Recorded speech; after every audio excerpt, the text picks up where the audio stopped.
Welcome to the Traditional Way podcast brought to you by the Martial Arts Center Network. I am your host, Brett Shumway. The Martial Arts Center Network provides you with content from all around the martial arts community, from sport karate analysis to movies to MMA. Please continue to support the network on all of our social media pages and on our website. On today's episode, we have a lot to unpack as I'm going to bring you the results from both the Pan American Senior and U21 Continental Championships and the Asian Senior Continental Championships that both ran at the same time. Both of which had an influx of athletes as both of these championships grew from last year. Starting with the Pan American Championships that took place in Monterrey, Mexico, and they mixed in the U21 age categories for the first time. Usually the U21 is kept with the Youth League and the Youth Divisions. The PKF Championships had over 530 athletes from 25 countries that were registered for this event. Whereas the Asian Championships was held in Tashkent, Uzbekistan for the third time, it only had the veterans competing and had over 400 athletes representing 30 countries present, with both kata world number ones in attendance. Let's break down the results from these two events. As we start in the U21 categories, the minus 50 kilogram division found Sofia Balcazar taking the final match by a score of 7-3 to claim her third straight continental title in this category. Lavina Costa left no doubt about her win in the minus 55 kilogram division as she took the final match 12-3, as this was her first PKF title in this age category. The minus 61 kilogram division, we saw a close fight in the final, but in the end it was Ana Ayala who would pull out the victory by Senshu in the 4-4 match. This was Ayala's first PKF title since she was a junior. First-time Continental Champion Elisa Hernandez claims the title in the minus 68 kilogram division. She easily won the final by the 8-point spread. In the over 68 kilogram division, Valentina Mora claims her first PKF title as she took the final matchup 7-3. The young men start out in the minus 60 kilogram division, where Daniel Romero continues his success at the PKFs as he collected titles at every age category thus far. He won the final 3-1. Evangelos Octe repeats in the minus 67 kilogram division as he won the final matchup 7-1. This is Octe's third PKF title. In the minus 75 kilogram division, we had a close final matchup where it was Andres Guicha would win that match by Senshu to secure his first PKF title in his young career. An all-Mexican final in the minus 84 kilogram division, but it was Jesus Garcia that would win by a score of 6-1 to win his first continental title. The over 84 kilogram division saw an exciting fight where Isaac Garcia would win the 9-9 tied match by Senshu. This was his first PKF title. In the female kata division, we saw Daniela Garcia repeat as a PKF champion as her performance of Chibana no Kusanku was good enough to take the final by 1.5 points. In the male kata division, the winner also opted to run Chibana no Kusanku as Fernando Zambrano was able to secure his second PKF title in the last event he was eligible in the U21 category. In Team Kata, the female division was won by Mexico with their performance of Anand beating Chile by 1.1 points. For the men, it was Brazil's Unsu performance that narrowly beat out Mexico by 0.1 points. The Team Kumite division started off with Mexico beating Brazil in the female team final 2-1. And for the men, it was Chile over Uruguay 2-1. The veterans start out just like the U21 divisions, with Sofia Balcazar claiming her second PKF title of the event, winning an exciting minus 50 kilogram final 9-8. Trinity Allen continues her strong 2025 by knocking out the world number 5 and the reigning PKF champion in the minus 55 kilogram division, where she won the final by Senshu to collect her second continental title. In the minus 61 kilogram division, Jacqueline Factos secures her fourth PKF title of her career, winning an exciting final matchup by a score of 6-5. Skylar Lingle once again tops the minus 68 kilogram podium at this event as she takes the final matchup by a score of 2-0 to collect her third PKF title. The over 68 kilogram division found Pamela Ogando taking the top spot as she won the final matchup 6-3 to take home her third PKF title. As we move on to the men, they start off with Matias Palayo winning the minus 60 kilogram division by a score of 63. This was his first WKF medal of his career. Tomas Fuentes would secure his first veteran continental title in the minus 67 kilogram division, as it would be his first PKF gold since he was a cadet. He won the final 6-2. In the minus 75 kilogram division, Thomas Scott continues his dominance at the PKF championships, taking the final matchup 10-4 to secure his 8th PKF gold. Felipe Alberto had himself an event by reaching the podium at a WKF for the first event for the first time, as he won the final of the minus 84 kilogram division by Senchu. In a close fight, Rodrigo Rojas won the final of the over 84 kilogram division 2-1 to secure his 4th PKF title. There's no surprise in the female kata division as world number 4 Sakura Kokomai secures her 11th PKF title with her performance of Chatnara Kusanku, winning the gold by 0.8 points.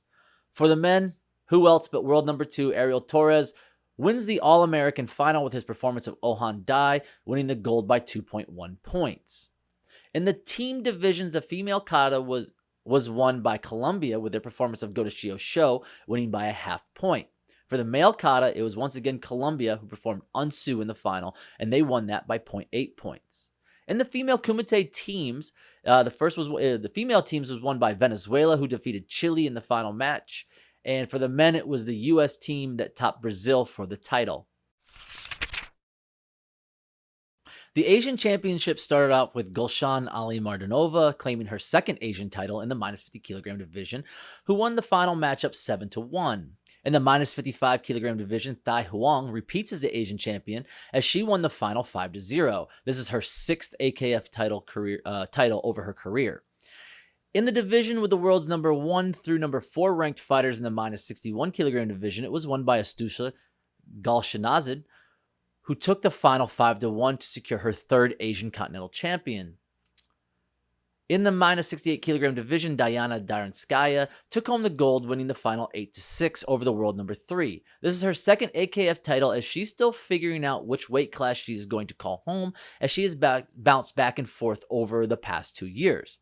And in the over 68 kilogram division, we saw the world number 1, Sofia Burtselva, claim her 4th Continental title as she won the final matchup by a score of 4-2. In a division exclusive to the Asian Championships, the minus 55 kilogram men's division saw Zolomon Bigabol claim his 1st Asian Championship as he won by DQ of his opponent due to penalties. Upset in the minus 60 kilogram division as Siwakan Muikthong defeats the world number 1 by Senchu in the final match to secure his 1st AKF title. In the minus 67 kilogram division, the world number 1 Yugo Kosaki wins the final 5-0 to secure his 3rd Continental Championship title. The world number 2, Nurkanat Ajikanov, won his 3rd AKF title as he won the minus 75 kilogram division by taking the final matchup 5-3. In what was an uneventful final match, the world number 1, Mohammed Al-Jafari, wins the minus 84 kilogram division by decision after the fight ended in a 0-0 tie. This would be Al-Jafari's 6th AKF title. And in the over 84 kilogram division, Sanad Sufani wins his first continental title, winning the final matchup 7-5.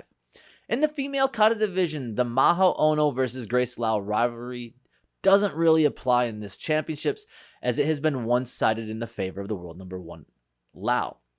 And she has owned Ono at this event. And this year would be no different, as she would win her 3rd AKF title, winning the final matchup by 1 full point. And for the men, it was world number 1, Kakuro Nishiyama, who remains perfect at the Asian Continental Championships, as he won his matchup by 1.3 points to secure his 4th gold at this event.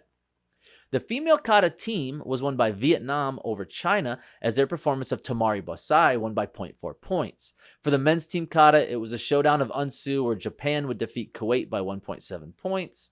In the female kumite division, it was Japan over India, 2-0. And for the men, it was Jordan over Iran in a tight contest where Jordan won 3-2. I know that was a lot to unpack and a lot of results I just threw at you, but before I go, I want to take the time to acknowledge some athletes that are well known on the open circuit that were at the PKF Championships as they qualified to represent their countries. Let's start with Maddie Kenaway. She's been on a tear on the open circuit, and she was at the PKFs for the U21 division where she saw a bronze medal match. Now, she's not new to the WKF, and she has 8 events under her belt to include a PKF title as a cadet. One person that is new to the WKF, and many know her as a kata athlete only, is Amber Rutherford, who made the team in the over 68 kilogram kumite division. And yes, the WKF needs to update her profile as it states her age is 47, and that is no way correct. She is easily in her early 20s. But she did fight at the event and unfortunately lost her first fight, but I suspect that this is not the last time we see her on the WKF. Lastly, Matthew Garisha, who out of this group has the most experience in the WKF, as he does have 2 continental titles from when he was a cadet and a junior. Also, he qualified for both the U21 and veterans divisions this year. Now, he only placed 7th in the U21 and he did not make the top 10 in the veterans. But I think the future for these 3 athletes looks very bright, and I foresee them having success on whichever circuit they choose to do, open or traditional. I also want to take time to acknowledge the greats of the PKF tournament. First, Sakura Kakomai. It goes overlooked how dominant she has been on the Western Hemisphere. She now has 11 PKF titles. I don't see anyone beating her at this event anytime soon, and she has medaled at every level of competition. Will she go down as the most decorated American in the WKF?